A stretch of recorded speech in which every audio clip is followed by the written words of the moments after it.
Good morning बच्चों। आज अध्याय 4 के सर्वसमिका को लेकर उपस्थित हुए हैं। तो प्यारे बच्चों, आज सर्वसमिका के भाग 1 के बारे में जानकारी लेंगे और उससे संबंधित समस्याओं को हल करेंगे। तो आइए चलते हैं। तो बेटा, हम लोगों ने पिछली कक्षा में भी सर्वसमिकाएं पढ़ी हैं। तो आइए चलते हैं, पूर्व ज्ञान से जुड़ते हुए आगे की तरफ बढ़ते हैं। तो क्या होती हैं सर्वसमिकाएं? ऐसा बीजीय व्यंजक जो चर के प्रत्येक मान के लिए सत्य होता है तो सर्वसमिका कहलाती है। एक नया नाम यहाँ पे आया है, चर। तो चर हमने कक्षा 6 में 7 में पढ़ा है। चर राशियाँ क्या होती हैं? वे राशियाँ जिनका मान सदैव बदलता रहता है। और अचर राशियाँ क्या होती हैं? वे राशियाँ जिनका मान बदलता नहीं है, स्थिर रहता है, वे अचर राशियाँ कहलाती हैं। तो हमने 2 सर्वसमिका ली हैं जो कि पिछली कक्षा में हमने पढ़ी हैं। तो आइए देखते हैं। पहली सर्वसमिका a प्लस बी का होल स्क्वायर क्या होता है? a square plus b square plus 2ab। और दूसरी है a माइनस बी का whole square, a square plus b square minus 2ab। तो ये हमारी पिछली कक्षा में द्विघात यानी 2 घात वाली सर्वसमिका पढ़ी थी। तो देखते हैं कैसे a प्लस बी का होल स्क्वायर ये आ जाता है। तो इसका हम सत्यापन करते हैं। तो देखते हैं, मैंने सर्वसमिका को लिख लिया है और इसके दाएं पक्ष को ले लिया है और उसको हल करते हैं। तो बेटा, हमने पढ़ा है एक्स स्क्वायर क्या होता है? एक्स गुणे एक्स, यानी ये भी a प्लस बी का स्क्वायर है। तो हमने भी इसको 2 बार लिख लिया है और फिर इन दोनों ब्रैकेटों का आपस में गुणा करते हैं। तो इसमें भी 2 पद हैं और इसमें भी 2 पद हैं। तो पदों का पदों से गुणा करते हैं। a का a से तो a गुणे a हो गया, फिर a का b से तो a गुणे b हो गया, फिर b का a से तो b गुणे a हो गया, फिर b का b से तो b गुणे b हो गया है। तो a गुणे a स्क्वायर होता है, a गुणे b ab होता है, a गुणे b ab होता है और b का b से गुणा b स्क्वायर होता है। तो बेटा, अब देखते हैं, घटती हुई घातों के क्रम में लिखते हैं। तो पहले a स्क्वायर फिर b स्क्वायर लिख लिया। इसके बाद ये दोनों समान पद हैं तो समान पद आपस में जुड़ जाते हैं। ab और ab कितने ab हो गए? 2ab, यानी a square plus b square plus 2ab। तो हम देख रहे हैं कि हम दाएं पक्ष को लेके चले थे और हम कहाँ पहुँच गए? बाएं पक्ष में, यानी ये सर्वसमिका हो गई है। ऐसे ही हम सर्वसमिका का सत्यापन करते हैं। तो हमने अपनी पिछली कक्षाओं में द्विघात सर्वसमिका पढ़ी थी। तो आज हम अपने इस अध्याय में त्रिघात सर्वसमिका के बारे में पढ़ेंगे, जो कि a प्लस बी की घात 3 यानी a प्लस बी का होल क्यूब। घात 3 को हम क्यूब बोलते हैं। a प्लस बी का होल क्यूब क्या होती है सर्वसमिका? a cube plus b cube plus 3ab in bracket में a प्लस b। तो इसका भी हम सत्यापन करते हैं कि कैसे इससे हमें ये प्राप्त हो गई है। तो इसका भी बायां पक्ष है और ये दायां पक्ष है। तो हम बाएं पक्ष को लेके चलते हैं।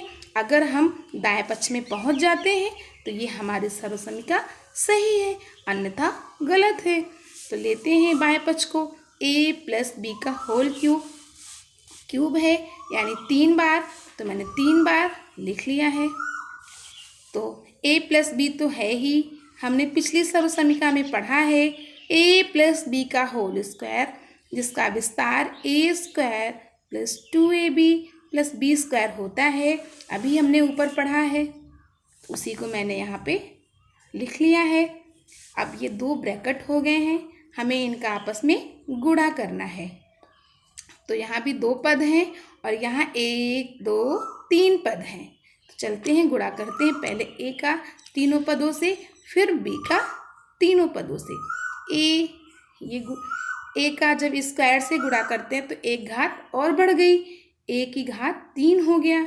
फिर ए का हम 2ab से गुणा करते हैं तो ए की घात फिर बढ़ गई, तो ए स्क्वायर बी हो गया। इसी तरह फिर ए का हम बी से स्क्वायर गुणा करते हैं तो ए बी स्क्वायर हो गया।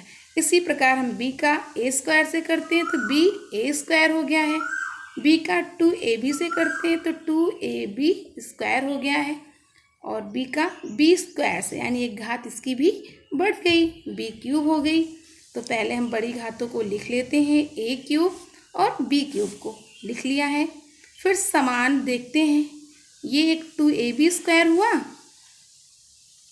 और एक ये हुआ, तो 2a ये है और एक ये भी है, तो कितने हो गए 3a स्क्वायर बी। इसी प्रकार ये और ये भी 2 हैं ab स्क्वायर और एक ab स्क्वायर मिलकर 3ab स्क्वायर लिख लिया।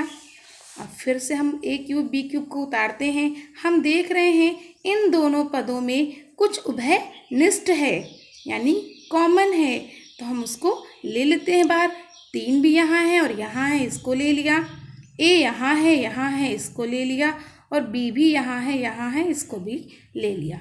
अब इतना 3ab ले लिया बाहर, तो यहाँ कितना बचेगा, यानी भाग देंगे तो a बचेगा। इसी तरह इस वाले पद में b बचेगा, a प्लस b।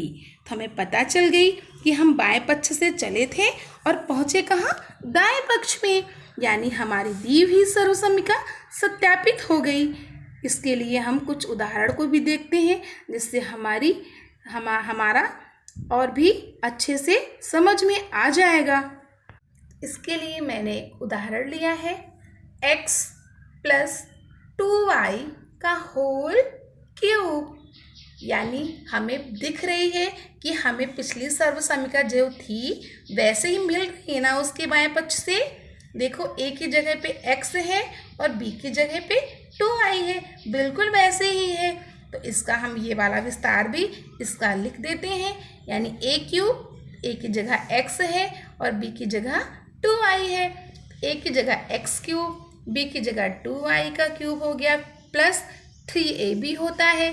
तो a का मान रख दिया है और b का मान रख दिया है, फिर ब्रैकेट में a प्लस b, यानी a और b को भी लिख दिया है। अब हम जानते हैं कि x का घन x क्यूब होता है, 2 का घन 8 होता है, y का घन y क्यूब हो गया। और दी हुई संख्याओं को हम गुणा कर देते हैं, 3 दूनी 6 और x y यानी x y हो गया और ब्रैकेट में वैसे ही लिख दिया। अब ये हमारी सर्वसमीका प्राप्त हो गई जो कि ऊपर लिखी थी। अब चाहे तो हम इसको और भी हल कर सकते हैं, यानी इस वाले ब्रैकेट को भी हल कर सकते हैं, हटा सकते हैं। इसके लिए क्या करना होगा, हमें इसको इस पद से गुणा करना होगा। आइए कर लेते हैं, x क्यूब 8y क्यूब, इसको वैसे ही लिख लिया। अब 6xy को हम x से मल्टीप्लाई करते हैं तो हो गया मल्टीप्लाई। फिर 6xy को हम 2y से मल्टीप्लाई करते हैं जो कि 6 दूनी 12, x और y का y से y स्क्वायर। तो हमारी प्राप्त सर्वसमीका का विस्तार भी हो गया है जो कि हल है इस सर्वसमीका का। तो आज यहीं तक।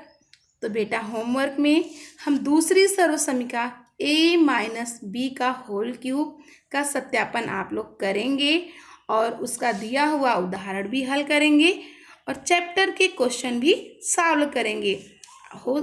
आशा है कि आप लोग इस सर्वसमीका को भी सत्यापित कर लेंगे, बिल्कुल दी हुई सर्वसमीका की तरह, सिर्फ इसमें चिन्हों का परिवर्तन है। थैंक्स।